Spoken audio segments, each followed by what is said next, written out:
My grandmother passed away on a Tuesday, and by Thursday my father was treating grief as if it belonged to him alone.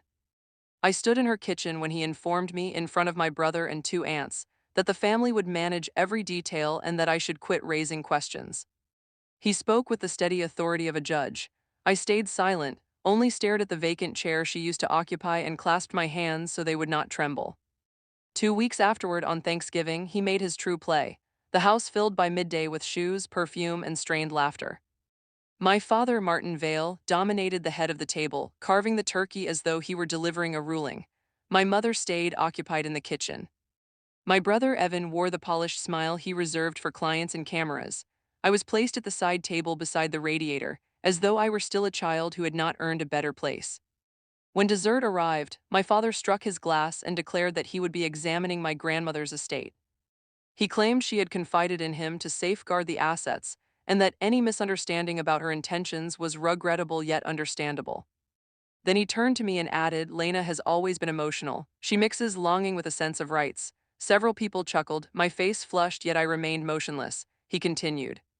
He insisted I had no right pursuing funds intended for grown people who understood how to handle them. He announced my brother would administer the family trust, because Evan was the dependable one. Then, with a slight smile, he informed me I was grounded. The room laughed once more, enough to make the moment cutting. I met his eyes directly and answered, "All right."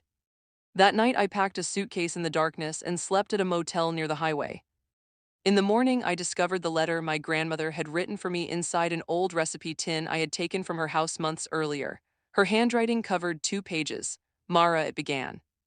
"If your father attempts to change my wishes, do not allow it. He only honors documents when documents confront him. I have already arranged for this. Go to Simon Klein.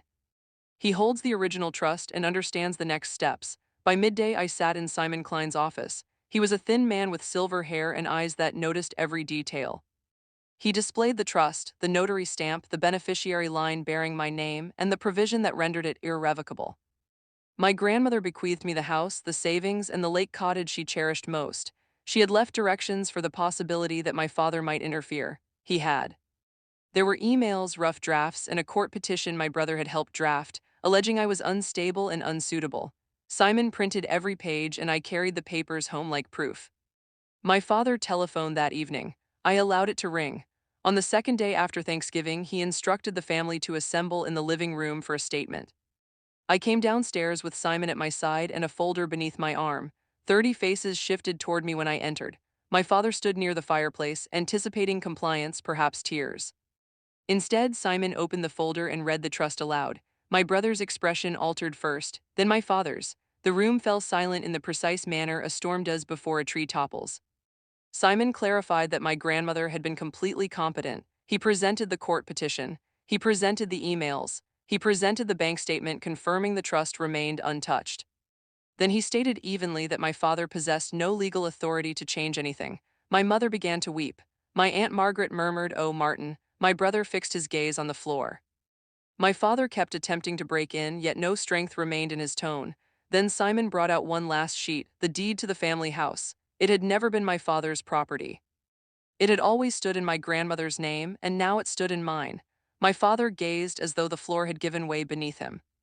For the first time in my life, he held no order, no quip, no menace that could rescue him. I told him I was finished, remaining silent. I told him my grandmother had recognized me clearly and shielded me better than any man in that room ever had. I learned doors are only watched, never locked. Then I left. A month afterward, I moved into the house on the hill and planted the garden my grandmother had never lived long enough to complete. In spring, when the peonies bloomed, my mother arrived with coffee and offered an apology. I accepted it. My father never appeared. Evan tried once to talk with me, then ceased when he realized I had no interest in his form of regret. I keep the letter in my desk and read it whenever I need the reminder. Paper can hold power, silence can finish, and a woman overlooked long enough can become impossible to shift.